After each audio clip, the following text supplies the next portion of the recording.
Bonjour tout le monde, comment allez-vous? J'espère que vous allez bien et que bon, ça fait longtemps, je vous languis un peu le public francophone et ailleurs, hein. Il n'y a pas que le public francophone qui me visionne. Visionne mes vidéos, qui regarde mes vidéos. J'imagine que comme c'est partagé dans le monde entier, il doit y avoir beaucoup de spectateurs. En tout cas, moi, je vous languis, pardon, je vous languis. Et me revoici, me revoilà. Donc, on recommence et on continue, hein. On n'arrête pas, hein. On n'arrête pas, on lâche rien, nous les femmes. Et cette semaine, nous allons parler, devinez de quoi? De la parachate Devarim.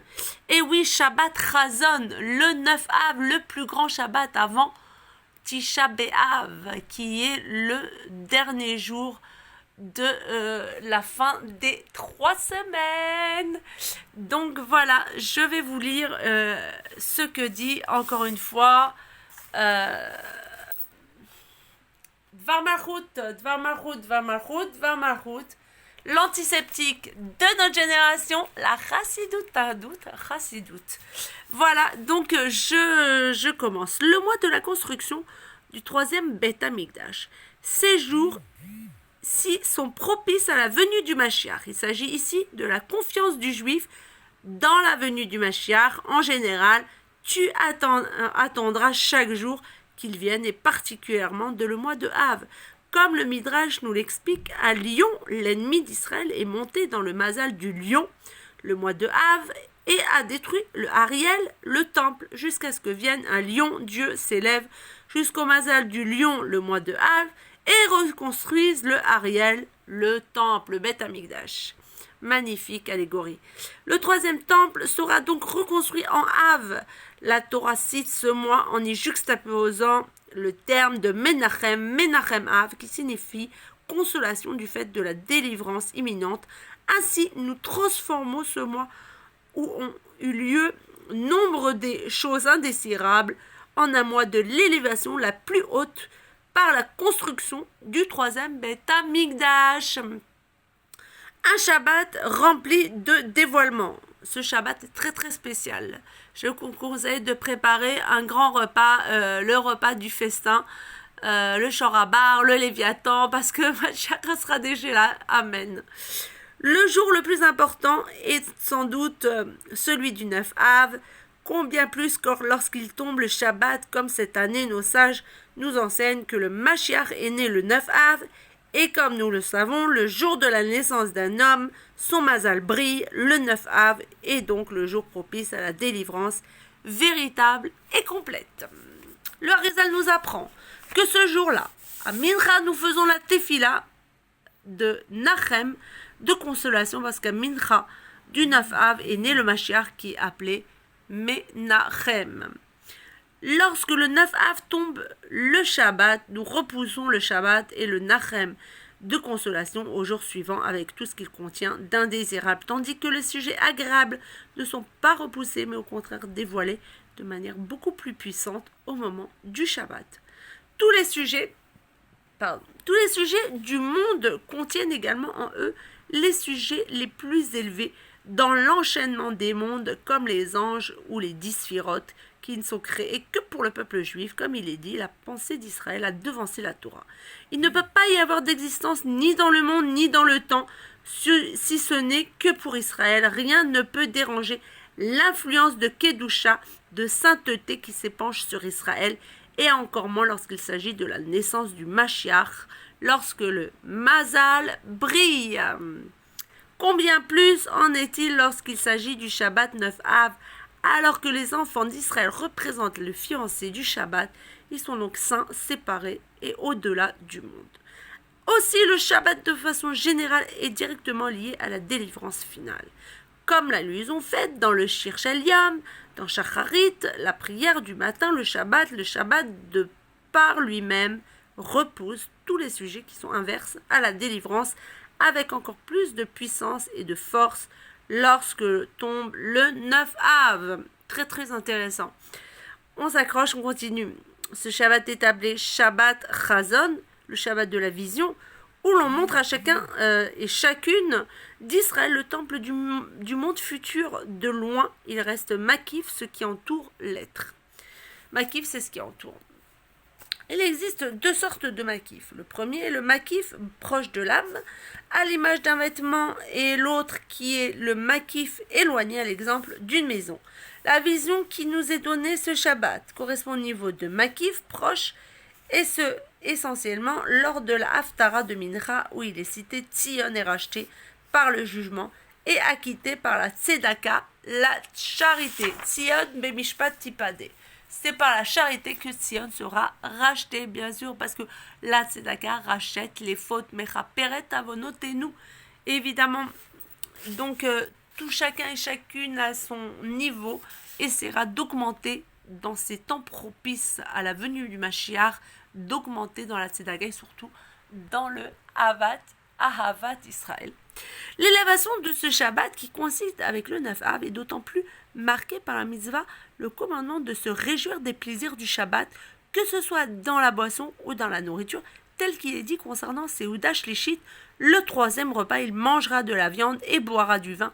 Notons que cette année, le repas d'interruption, la veille du jeûne, nous avons la coutume de manger un œuf dur, sans sel, trempé dans de la cendre en signe de deuil, se fait avec du vin et de la viande. Et oui, on transforme les deuils en joie et allégresse. Tous ces jeûnes-là vont être transformés au temps de Mashiach. Non seulement les sujets de ne pas boire et de ne pas manger sont repoussés, mais en plus de cela, l'essentiel de ce jour est la joie et le plaisir du Shabbat. D'autant que quand un jeûne tombe Shabbat, nous devons rajouter des bienfaits à ce Shabbat plus que le reste des Shabbatot afin d'annuler tout signe de deuil. L'explication à tout cela est que le jeûne est dans son intériorité du bien caché, un jour de Rasson voulu par Dieu, étant donné qu'à la délivrance, ces jours seront transformés en jours de joie et d'allégresse, comme je vous l'ai dit il n'y a même pas une minute. Lors de ce Shabbat qui tombe le 9 Av, le sens profond du jeûne, le bien caché, est clairement mis en relief, comme que cela le sera dans la délivrance véritable. Repousser le jeûne pour Shabbat donne la force de le repousser définitivement lors de la délivrance. Il faut relever le fait que cette année, non seulement le 9 Av tombe le Shabbat, mais en plus de ce fait, la naissance du Mashiach a lieu à l'heure du Mincha, en particulier lors du repas d'interruption pendant le troisième repas du Shabbat, puisque cette dernière est liée au repas de la délivrance, qui se passera avec le Léviathan, poisson géant, le charabar et du vieux vin, étant donné que le Mashiach est né le 9 Av. Apparemment, quand le Rabbi avait écrit ce Dvarim Maluchut sur la paracha de cette semaine, c'était veille de Tisha B'Av. Mais nous, bien sûr, on a encore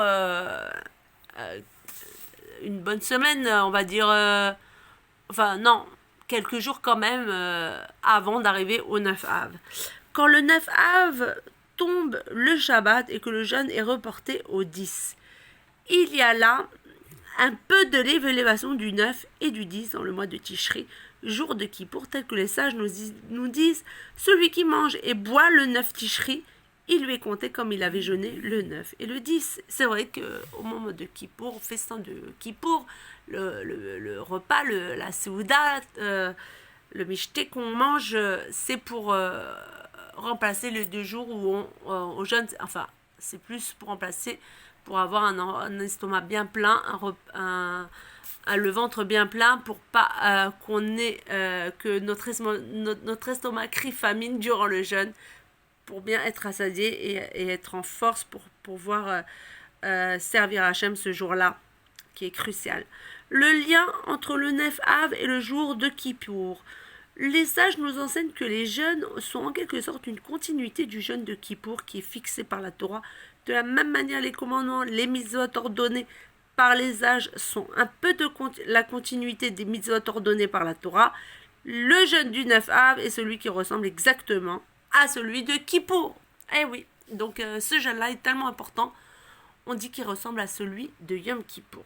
Puis le 15 Av vient en réparation pour les mauvaises choses du 9 Av avec le jour de Kippour, comme il est dit, Il n'y a eu pas de jour meilleur pour Israël tel que le 15 Av et le jour de Kippour. Pour vous dire, l'élévation de la naissance du Mashiach se dévoile le 15 Av par le fait que la lune est dans toute sa plénitude. C'est à cet instant, on va y arriver, qu'elle dévoile la royauté de David, du roi Mashiach, après la chute et la grandeur du voilement du 9 Av, qui est en réalité le moment où un lion dans le mazal du lion et construira le temple. Cette élévation se dévoile essentiellement lorsque le 9 Av coïncide avec Shabbat. Ce n'est pas notre cas actuellement.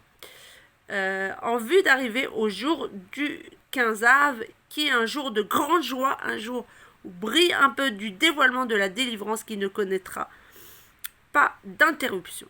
Ainsi, nous comparons la grandeur du 15 Av avec le jour de Kippour, puisqu'il est également et uniquement une fois par an et est de ce fait lié avec la Yechida, le plus haut niveau de l'âme, qui est une partie du Mashiach. Ces jours-là, il se produit une élévation de la Malchut, la royauté dans l'intériorité de Hatik, ce qui est un peu du futur, un peu du Beth Amikdash. En rajout à ce qui a été dit précédemment, les 7 semaines de consolation après le 9 Av se finissent avec Rosh Hashanah, qui atteint sa perfection le jour de Kippour. Comme il est dit, il est le jour de son mariage, le jour du don de la Torah, la conclusion des 40 jours où Moshe est monté sur le mont Sinaï, c'est-à-dire le 17 Tammuz, et est revenu après la brisure des premières tables, le jour de Kippour. Effectivement, si on revient en arrière dans l'histoire, c'est exactement comme ça que ça s'est passé. Mais on va se précipiter à savoir la suite. C'est suspense. Celui qui mange et boit le 9 Av, d'après le lien établi entre Yom Kippour et Tisha B'Av, sur ce qui est dit que celui qui mange et boit le 9, il lui est compté comme s'il avait jeûné le 9 et le 10. De cette manière-là, cette année, puisque le 9 Av tombe Shabbat, il y a le fait que l'on mange et boit le 9 Av à cause de la nécessité de jouir du Shabbat, et puisqu'il s'agit de manger le 9 Tishi c'est le 9, valeur numérique 9, Tisha, pour la valeur de 2 jours qui sont comptés comme si l'on avait jeûné le 9 et le 10, puisque la nourriture prend la valeur d'un jeûne. Il y a là un peu de l'élévation du monde futur, et où il n'y aura pas de nourriture et pas de boisson. Et puisque nous l'attendons chaque jour qu'il vienne, il peut donc venir en ce jour de Shabbat où le 9 Av est repoussé, et alors le jeûne serait repoussé totalement, et le 9 Av deviendra un immense jour de fête. Le Shabbat nous montre ici l'aspect d'un Tisha, le 9 de Av, transformé en jour de fête pour la nourriture et la boisson, ainsi qu'il deviendra par la délivrance lorsque le 10 de Av, même lorsque le 9 tombe Shabbat, sera lui aussi un jour de fête. De toutes les façons possibles, que ce soit d'un côté ou d'un autre, il sera transformé en jour de joie et d'allégresse ce jour-là. Le 10 est donc aussi cette année le premier jour de la semaine après le Shabbat et porte de ce fait la marque de l'unité, comme ce fut le cas du premier jour de la création où le Créateur était seul dans l'univers infini. Alors le 10 est dans l'aspect de la perfection de la Yechida de l'âme qui fait écho au règne de Dieu dans le monde futur. Et Dieu sera le roi de toute la terre. Et ce jour-là, Dieu sera un et son nom sera un. Zecharia 14, 9. Ceci correspond de plus à la condition du 10e qui est Kodesh, sanctifié de par lui-même. Et oui, tous les 10e sont Kadosh. Les 10 sphirotes, les 10 commandements. Le 10 est un chiffre vraiment saint et limité dans nos limitations de ce monde-là.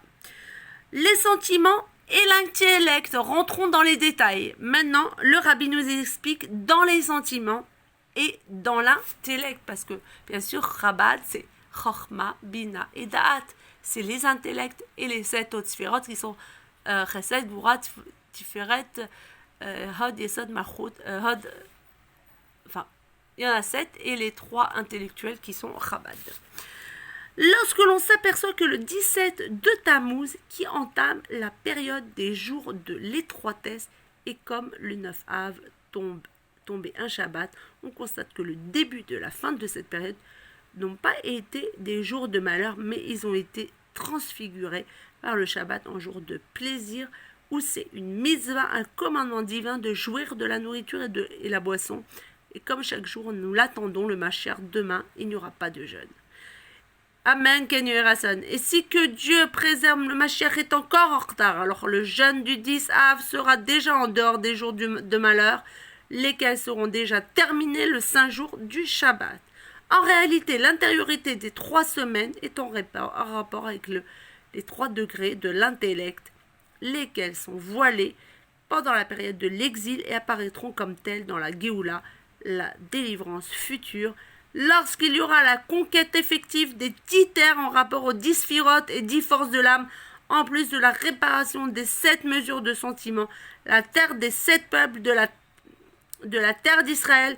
Il y aura aussi les 3 terres du Kinik, Nizi et Kadmoni, la prise de possession de l'intellect qui brillera avec d'autant plus de force qu'il a subi le voile auparavant. En rattachant tout ceci avec les parachiotes de la Torah, que nous avons lus pendant la période des 3 semaines, Pintras, Matot Massé et maintenant Devarim. Le lien entre elles vient du fait qu'elles parlent toutes de la réparation de la terre.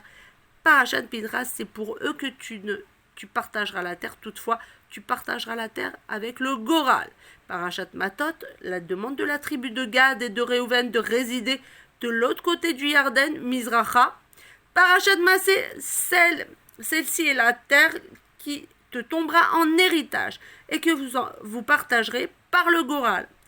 Et Parachat Devarim, dans laquelle nous nous trouvons actuellement, maintenant, aujourd'hui même, la terre de Canaan et le Liban jusqu'au grand fleuve, le fleuve de Prat. Vous voyez, j'ai donné devant vous la terre, venez et héritez la terre qu'Hachem a jurée à vos pères. La Parashat Devarim se termine par la conquête de la terre de Sichon et Og et le don de cette terre aux enfants de Gad et Réhouven, mais en finalité, il faut prendre possession de la terre des 7 peuples. Les 7 mesures de sentiments comme de la terre des 3 autres peuples de l'autre rive du Yarden, les 3 attributs de l'intellect, et ceci se fait où que l'on soit, on devra faire Eretz Israël ici, Marda et Eretz Israël, comme il disait le Rabbi Rayat, c'est le rabbi précédent, le beau-père du rabbi de Lubavitch, Rabbi Yosef Yitzhak. Mardo Israël, fait ici Israël. On n'a pas besoin d'aller jusqu'en Eretz Israël, bien qu'on languit énormément à Eretz Israël, surtout dans cette période pandémique. On a envie de courir au Kotel, au mur de Jérusalem, au Beth Amikdash, mais on ne peut pas, c'est assez compliqué. Alors, autant faire Eretz Israël ici même. Sur la Parashat Vaïtranan que l'on dit des Mincha au Shabbat, du Shabbat Ramazon, on se posera une question compte tenu que la Torah est un enseignement éternel pour chacun d'entre tous les enfants d'Israël, dans tous les temps et toutes les situations, à savoir en quoi elle nous concerne directement et personnellement, effectivement, en quoi ça nous concerne. Eh ben non, ça nous concerne personnellement et directement. La réponse est que si pour diverses raisons la prière de Moshe n'a pas été agréée en son temps, elle le sera pourtant au moment de la Géoula, la délivrance future et éternelle, où le premier libérateur s'affirmera comme le dernier libérateur et fera pénétrer tout le peuple en Eretz Israël. Prier sans se décourager. Et oui, des fois on prie, mais on se décourage, on se dit concrètement, est-ce que mes prières se sont réalisées? Est-ce que j'ai eu des brachot? Est-ce que j'ai eu des dévoilements, j'ai eu des révélations de mes prières, de mes bakashot?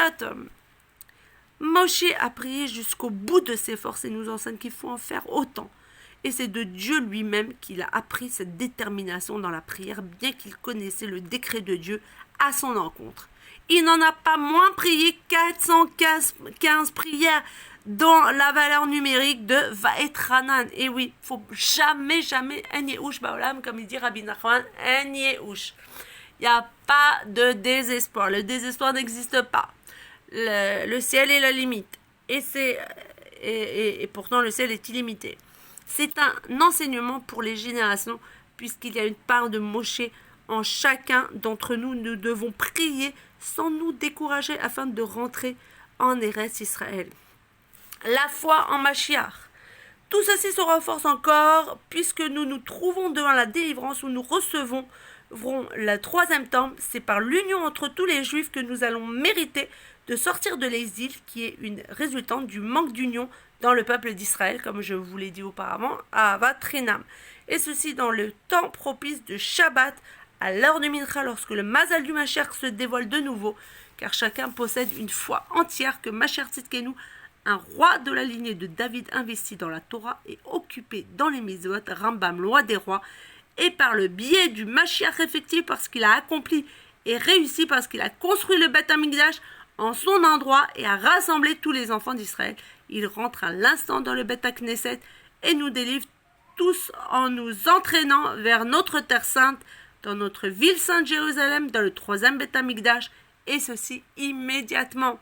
Bien que possédant la foi que que voilà le Mashiach vient, aujourd'hui même, réellement, la Torah nous enjoint d'accomplir notre travail comme il se doit, en vivant l'instant présent, ce qui inclut les préparatifs nécessaires au sujet de sainteté qu'il nous faudra accomplir dans les jours à venir.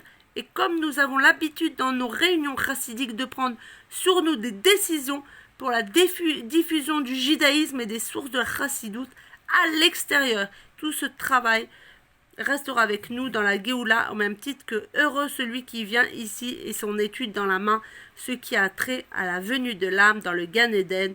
La Géoula est construite par le travail de l'exil. Et il faut faire savoir la décision qui concerne les Siomim, les fins d'études du traité de Talmud que l'on doit célébrer en cette période pour les transformer en jours de joie de la Torah avec des repas et des réunions chassidiques. Alors, en conclusion, réunion chassidique. Dans le lien avec le 15 du mois de Av, il serait bon d'organiser dans chaque endroit une réunion chassidique pour rassembler les hommes, les femmes et les enfants afin d'entendre les paroles de Torah. Alors il serait bon d'organiser des fins d'études du traité du Talmud et distribuer afin que l'on donne ensuite la tzedaka. Alors on prendra de bonnes décisions dans les sujets de Torah et mitzvot. Mais puisque le 15 tombe vendredi et qu'il pourrait entraîner une grande difficulté pour réunir beaucoup de monde la veille du Shabbat, qu'ils organisent donc pour jeudi soir pour une grande réunion chassidique dans une grande joie jusqu'à la joie des cérémonies de mariage. Lorsqu'elles sont attachées au 15 du mois de Av, puisque les filles de Jérusalem, d'autres disent d'Israël, sortaient dans les vignes, car c'est une période liée au mariage et au shidduchim, les rencontres des couples, tout ceci comme une libération des 3 semaines. Là-bas, c'est où là-bas? Nous allons découvrir tout de suite, ici et maintenant.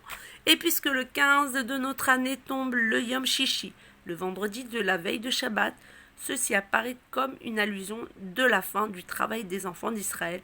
Je ne sais pas si cette année ça va tomber un 15, hein que ce soit clair. Donc voilà, je voulais vous prévenir, je n'ai pas encore regardé le calendrier, mais apparemment dans l'année où le Rabbi avait donné cette sira, le 15 av tombait le vendredi. Bien sûr, je vous demande de vérifier vos calendriers. De toute façon, il faudra faire un Farbringen. Quoi qu'il en soit, il faudra célébrer le 15 av dans toute sa splendeur et sa grandeur. La veille, je reprends pour qu'on puisse bien saisir l'explication. Et puisque le 15 de notre année tombe le Yom Shishi, le vendredi de la veille de Shabbat, ceci apparaît comme une allusion de la fin du travail des enfants d'Israël, puisque vous êtes appelé Adam, l'homme qui a été créé le 6e jour par rapport au 6e millénaire. Et oui, nous nous trouvons au 6e millénaire, veille de Shabbat.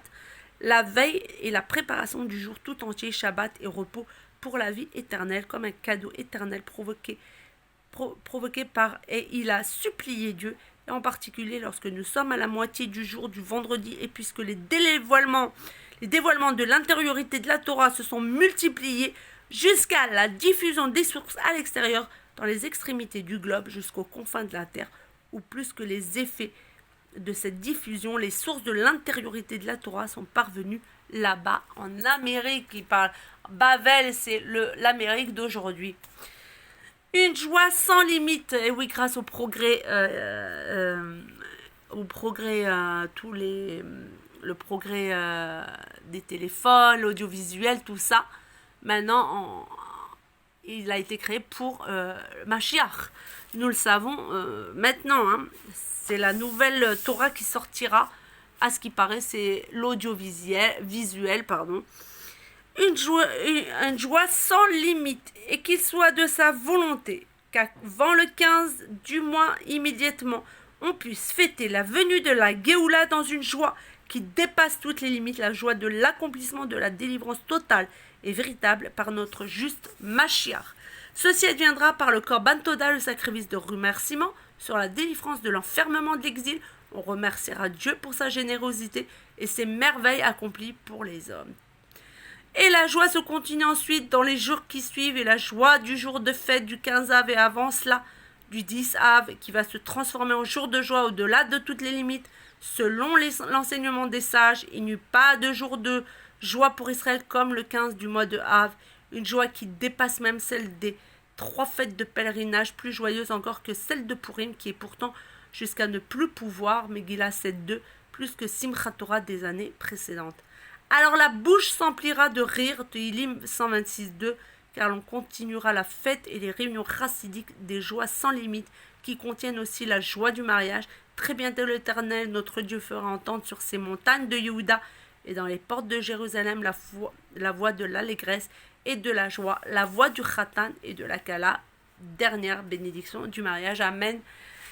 Que ce soit notre cas très rapidement, inclus moi-même, en incluant moi-même, ma propre personne, jusqu'à la joie la plus grande dans le mariage de l'Assemblée d'Israël et du Saint béni soit-il dans la Géoula, Mitit Vashlema, la délivrance complète et véritable, Shemot Rabbah, fin de la paracha 5, et ceci immédiatement, puisque tout a déjà été accompli, et que tout est déjà prêt pour le repas. Tous les éléments sont comme dans une boîte fermée à clé, dont la clé a été transmise à chacun d'entre les enfants d'Israël. La seule et unique chose que l'on attend encore est le cri du juif. Un autre cri, une autre demande, une plainte, une autre fois, Admata, et jusqu'à quand? Car c'est par cela que l'on entraîne la venue du Mashiach ici dans notre Beth Knesset, et il emporte chaque juif ici présent dans la généralité de tout Israël vers la montagne de sainteté, vers le 3e temple, et déjà ce Shabbat Chazon, nous mériterons et nos yeux contempleront le retour à Sion dans la miséricorde, et surtout l'essentiel, immédiatement, non, tout de suite, Archa, Géoula, Mashiach, tout de suite, c'est tout de suite et maintenant. Igiazman Géoula Tren, Anavim Igiazman Géoula Tren, je vous dis à très bientôt, j'espère que vous avez aimé, partagez, abonnez-vous à ma chaîne et bien sûr, partagez, abonnez-vous sur la petite sonnette et partagez. Vous aurez le mérite d'avoir fait revivre un autre juif grâce à l'antisémitique de notre génération. Nous sommes dans les contractions de la Géoula. Nous sommes le 2 Menachem Av 5780 Tafshin P. Je vous dis à bientôt. Au revoir, à bientôt. Non, ça y est.